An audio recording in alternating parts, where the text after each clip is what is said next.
नमस्कार किसान भाइयों, स्वागत है आपका फसल क्रांति यूट्यूब चैनल में। फसल क्रांति यूट्यूब चैनल सब्सक्राइब करें, साथ ही साथ बेल आइकन का बटन जरूर दबाएं।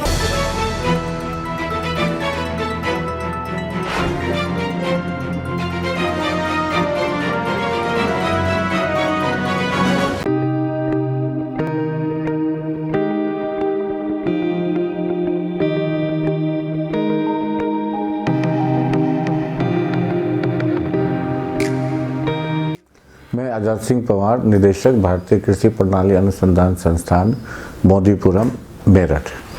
ये जो संस्थान है किसानों के लिए सेवा में बहुत ही उत्कृष्ट कार्य कर रहा है।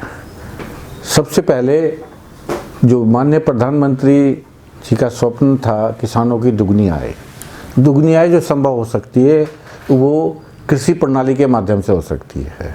तो ये संस्थान एकीकृत कृषि प्रणाली के मॉडल विकसित करने में लगा हुआ है और इस क्षेत्र में नहीं, पूरे देश के लिए।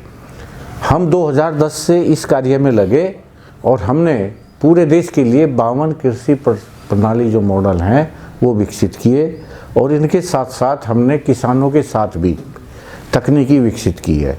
अक्सर सुना जाता है कि जो तकनीकी विकसित की गई है संस्थान द्वारा या कृषि विश्वविद्यालय द्वारा, उनको कोई किसान नहीं लेता है। तो उनको कैसे लिया जाए, हमने इस पर विचार किया और किसानों के द्वारा ही तकनीकी विकसित की। इसके लिए हमने 24 प्रदेशों में 24 ज़िले सेलेक्ट किए और एक ज़िले के हमने 2 ब्लॉक लिए। एक ब्लॉक अधिक उपजाऊ, एक सबसे कम उपजाऊ। इसमें हमने 60-60 किसान लिए और 60 किसान भी एक गांव नहीं है, एक गांव से 10 किसान, अर्थात एक गांव से 10 किसान लेकर हमने एक ब्लॉक में 6 गांवों को सिलेक्ट किया। उनके साथ तकनीकी का विस्तार, उसका बनाना और उसको किसानों की सहभागिता किस स्तर तक जा सकती है वो शुरू किया और उसमें हमने 63 कृषि प्रणाली मॉडल किसानों के खेतों पर ही विकसित किए। और जो किसानों के खेतों पर कृषि प्रणाली मॉडल विकसित हुए वो जो है एक डेमोन्स्ट्रेशन प्लॉट का काम किया उन्होंने। आसपास के किसानों ने, उनके रिश्तेदारों ने उसमें जो है अपनी सहभागिता दिखाई और इस प्रकार पूरे देश में एकीकृत कृषि प्रणाली मॉडल गांव-गांव में स्वतः ही पहुंच गए। दूसरा जो संस्थान का उद्देश्य है वो है जैविक खेती। जैसे आप देख रहे हैं कि रसायन युक्त जितना भी उत्पाद आ रहे हैं उनके विषय में ये बोला जा रहा है कि इनके अंदर विषैले तत्व हैं और विषैले तत्व उनमें हैं भी। हैवी मेटल्स बहुत मिल रहे हैं हमारी खाद्य श्रृंखला में। तो जैविक खेती इन सब चीज़ों को उत्पाद से दूर करने में सहायक सिद्ध होती है। तो इस संस्थान ने जैविक खेती की भी कृषि प्रणाली की पद्धति को अपनाया और उसमें हमने जो है 48 क्रॉपिंग सिस्टम, एक फसल नहीं, फसल के बाद दूसरी जो फसल आएगी उसको भी हम किस प्रकार से जैविक रूप में उत्पादित कर सकते हैं, ये हमने पैकेज ऑफ प्रैक्टिस विकसित की और उसका किसानों में प्रचार किया। और इवन जो भारत सरकार के कृषि मंत्रालय की वेबसाइट पर, इस संस्थान की वेबसाइट पर इन पैकेज ऑफ प्रैक्टिसेस को भी हमने रखा, जिसका लाभ किसान भी उठा रहे हैं, पॉलिसी मेकर भी उठा रहे हैं। एक और हमारे पास हमने कार्य लिया है, ये है संरक्षित खेती। इसमें भी हम कार्य कर रहे हैं, लेकिन हमारा मैंडेट इसी में ही पूरा हो रहा था तो हमने इसको छोटे रूप में लिया है कि किस प्रकार से संरक्षित खेती को भी बढ़ावा दिया जाए, जिसके अंतर्गत नेशनल हॉर्टिकल्चर बोर्ड की सहायता से किसानों के यहाँ बड़े बड़े पॉली हाउसेस लगवाए जा रहे हैं और उनमें जो फसल उगाने की जो पैकेज ऑफ प्रैक्टिस है हम दे रहे हैं। एक आपने सुना होगा फार्मर फर्स्ट, ये भी कार्यक्रम भारत सरकार का था। तो इसमें हम 1036 किसानों के पास कार्य कर रहे हैं। उन किसानों को हमने विभिन्न श्रेणियों में बांटा है। जैसे भूमिहीन किसान भी हैं। अब कहते हैं भूमिहीन है तो किसान कैसे होगा? वो हर किसी के पास अपने बैकयार्ड में भी ज़मीन है, वो पशुपालन करते हैं। तो वो भी किसान है। तो बैकयार्ड में हमने किचन गार्डनिंग कराया और उनके पशुओं का हमने उन्नत तरीके से पालन पोषण शुरू कराया। तो जो गाय या भैंस 5 या 6 लीटर दूध देती थी, अब वही गाय भैंस जो है 7 से 10 लीटर दूध प्रतिदिन दे रही है। दूसरे किसान हमने रखे थे मझोले किसान और छोटे किसान। इनके साथ हमने खेती बाड़ी की प्रक्रियाएं शुरू कराई, उनको उन्नत तकनीकी प्रदान कराई और उस तकनीकी के द्वारा उनकी आय को बढ़ाया। मध्यम दर्जे के किसानों को भी हमने लिया है और बड़े किसानों के लिए भी। सबसे अच्छा जो कार्य हमने देखा है, ये हमने भंगेला में एक कार्यक्रम लिया था, विदेशी सब्जी आधारित कृषि प्रणाली।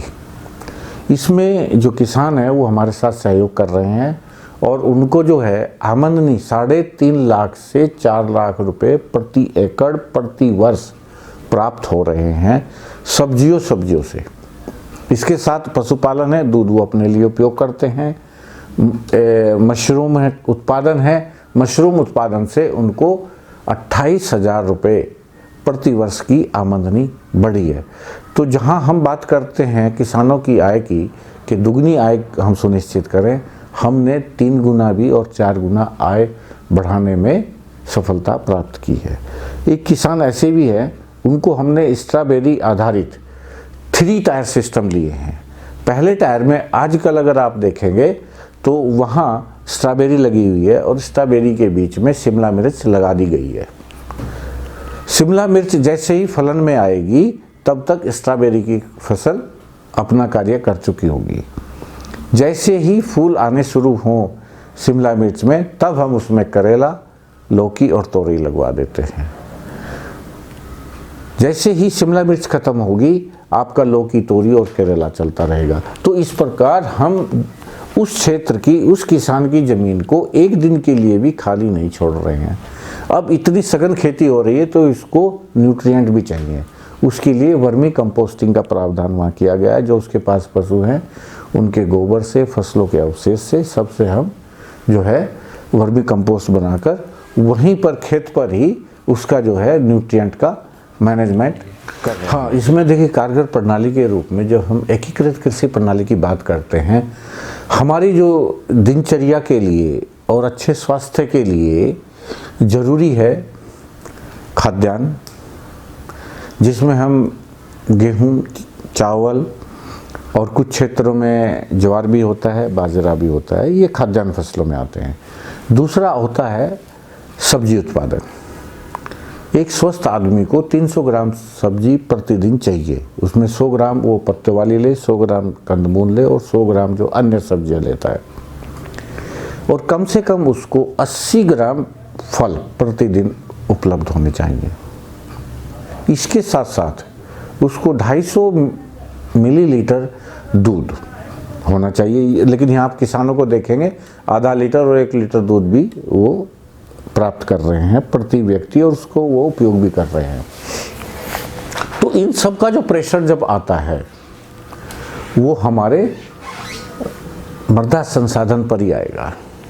ये जो मृदा संसाधन है ये कम होता जा रहा है, ये बात बिल्कुल सत्य है, क्योंकि जनसंख्या बढ़ रही है। तो ज़रूरत है इनका हम एक उपयोग करें, अच्छे से उपयोग करके इनको जो है एक सुनिश्चितकरण में किस कंपोनेंट को कितना स्थान देना है, सबसे पहले तो ये सुनिश्चित करते हैं। और हमने देखा है कि 35 से 40% अगर हम इसको दे देते हैं खाद्यान्न को, तो और इतना ही अगर हम आमदनी के चक्कर में जाते हैं बागवानी को देते हैं तो हमारी आमदनी दुगनी हो जाती है। पशुधन के जो भी उत्पाद हैं इनसे हमें आमदनी को कम लागत में, कम क्षेत्र में बढ़ावा मिलता है। पशुधन में यहाँ डेयरी एक उत्तम व्यवसाय है, लेकिन इस क्षेत्र में हमने देखा कि उत्पादन बहुत कम हुआ। क्यों हुआ? एक तो जो उनके लिए हरा चारा था उसमें किसानों ने इंसेक्टिसाइड, पेस्टिसाइड डालने शुरू कर दिए, न्यूट्रिएंट नहीं डाले, तो जो विषैले तत्व हैं वो पशुओं के पास जाने लगे, उससे उनमें बांझपन शुरू हो गया। दूसरे, किसान ने सिर्फ यूरिया डाला, यूरिया डालने से क्या हुआ, उसको सिर्फ नाइट्रोजन ही मिलती चली गई, दूसरे तत्वों की कमी आ गई। ये हमने इस क्षेत्र में सर्वे करके पाया, तो हमने शुरू किया कि पशुओं को जो है हम मिनरल मिक्सचर दें, और जो पशुओं के लिए हरा चारा है उस चारे को जो है हम संतुलित खाद से पैदा करें, और संतुलित खाद में गोबर की खाद का महत्वपूर्ण स्थान है। तो इन चीज़ों पे जब हमने ध्यान दिया तो पशुओं में उत्पादन भी बढ़ा है और उनमें जो बांझ दर में कमी आई है। तो ये तो चीज़ें हुई जो हमने इन चीज़ों को इकट्ठा किया, लेकिन उत्पादन कैसे बढ़ाएं, खर्चा कैसे कम हो, इसी के लिए एकीकृत कृषि प्रणाली, जिसमें एक कंपोनेंट के जो वेस्ट पदार्थ हैं वो दूसरे कंपोनेंट के जो है आदान का काम करते हैं, इनपुट का काम करते हैं। जैसे अगर डेयरी का है गोबर और मूत्र, ये फसलों के लिए आदान का काम करेगा, तो इनको सुनिश्चित करके इनकी क्वांटिटी को हमने निर्धारित करके फसलों में उपयोग किया। और फसल से हम क्या लाए, एक तो सूखा चारा लाए उनके लिए, एक हम उनके लिए हरा चारा लाए, और हमने उनके लिए जो है फीड एंड कंसंट्रेट दाना भी खेत में उगवाने की प्रक्रिया शुरू की। अब आप देख रहे होंगे, अगर बाजार से दाना किसान लेके आता है तो उसको 25 से 35 रुपये किलो दाना मिलता है, और यदि वो मक्का अपने घर उगा ले, उसके पास गेहूं है, चावल है, इसकी चूरी मिला दे, तो यही दाने के 70% अवयव का काम करते हैं। तो 70% हम कोशिश कर रहे हैं कि किसान अपने खेत में उगाए, तो खर्चा उसका कम हुआ, डेयरी उत्पादन में खर्चा कम होगा, फसल उत्पादन में खर्चा कम होगा, तो ऑटोमेटिकली उसकी जो आमदनी वो अपने आप बढ़ जाएगी।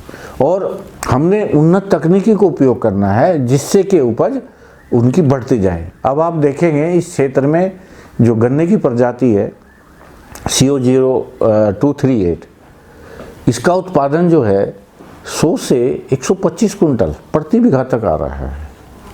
और हमने किसानों की औसत निकाल के देखी है, तो किसान जो है 80 कुंटल का औसत उपज ले रहे हैं। यही अगर आपसे 10 साल पहले देखें, ये औसत उपज 40 और 50 कुंटल प्रति बीघा थी। तो उपज बढ़ रही है, सिर्फ हमें उन्नत तकनीकी का उपयोग करके खर्चा कम करना है, और खर्चा कम करके उसको जो है जितने भी व्यर्थ पदार्थ हैं उनको एक दूसरे के आदान के रूप में उपयोग करके वातावरण को भी हमने दूषित होने से बचाना है। हमने इस विषय में सबसे पहले तो हमने एक काम किया था, पूरे देश में 2000 किसानों के साथ उनकी सहभागिता के आधार पर ही हमने कृषि प्रणाली मॉडल विकसित किए किसानों के ही खेतों पर। तो उनके गांव वाले, उनके रिश्तेदार ऑटोमेटिक समझ गए और उसको लेके चले गए। दूसरा, हमने एक हमारा कंपोनेंट है ऑन फार्म रिसर्च, उसमें इस संस्थान में हमने कोशिश किया है कि कम से कम 10,000 किसानों के साथ हम कृषि प्रणाली पर काम करें। एक बात यहाँ ध्यान देने वाली है कि हम अपनी तकनीकी को किसानों पर ना थोपें, उस पर ये संस्थान ध्यान देता है कि जो किसान कर रहा है उसमें ही हम सुधार करते हैं, और जहाँ आवश्यकता होती है वहाँ उसमें डाइवर्सिफिकेशन या दूसरी चीज़ों को ध्यान में रखते हुए तकनीकी में 1-2 कंपोनेंट को हम जोड़ देते हैं, जिसको किसान आसानी से ग्रहण कर लेता है। तो ये जो इस तरीके से हमने 10,000 किसानों को इकट्ठा किया है। अभी भारत सरकार की एक योजना आई है SC/SP, शेड्यूल का सब प्लान है ये। इसमें हमने कोशिश किया है कि जो हमारे अनुसूचित जाति के किसान भाई हैं उनका भी हम उत्पादन बढ़ाएं। तो इस जरिए हम किसानों तक पहुंच रहे हैं इन स्कीमों को लेकर, और हम किसानों के साथ ही उनकी सहभागिता के आधार पर ही कार्य कर रहे हैं। अभी आप देखिए, गन्ना इतना हो गया तो हम कोशिश कर रहे हैं कि गन्ने का क्षेत्र भी कम हो, लेकिन गन्ने का क्षेत्र कम करने के साथ साथ हमें किसानों को उसका वैकल्पिक कौन सा फसल अच्छा हो सकता है, किससे ज़्यादा उपज हो सकती, उसका भी हम समाधान किसानों को दे रहे हैं। तो यदि अगर समय होगा तो हम आपको लेके चलेंगे। यहाँ से 30 किलोमीटर दूरी पर ही है जो किसान है, जो विदेशी सब्जी का कार्य भी कर रहा है। एक किसान है 3 टायर क्रॉपिंग कर रहा है, उसके हर वक्त खेत में 3 फसलें खड़ी रहती हैं। तो इस तरीके से जो है दूसरे लोग भी उनको समझ रहे हैं। एक नहीं है, ये 1036 किसान थे, इनमें से 300 किसान बिल्कुल अच्छे तरीके से, वैज्ञानिक तरीके से खेती करना शुरू कर दिए हैं। ऐसे ही 10 के 10,000 किसानों का हम अपने पास आंकड़े रखे हुए हैं। बेसलाइन पहले इकट्ठा करते हैं, आज क्या स्टेटस है, खाने तक का स्टेटस क्या है, वो हम लेते हैं और फिर 3 साल बाद करते हैं। 4 साल बाद हम उनको इनपुट देना सब कुछ बंद कर देते हैं और हम उनको ध्यान से देखते हैं, वॉच करते हैं कि उन्होंने कौन सा कंपोनेंट छोड़ा और कौन सा रखा। तो जो कंपोनेंट छोड़ दिया उसमें क्या कमियां थी उसको फिर सुधार करते हैं, और जो उन्होंने स्वीकार किया, उसको आगे चलाया है, उसको और अच्छे तरीके से हम लेके चलते हैं। तो जब इस प्रक्रिया में हम किसानों के साथ जुड़े रहते हैं तो किसान स्वयं ही हमारे पास आते रहते हैं और हम किसानों के पास जाते रहते हैं।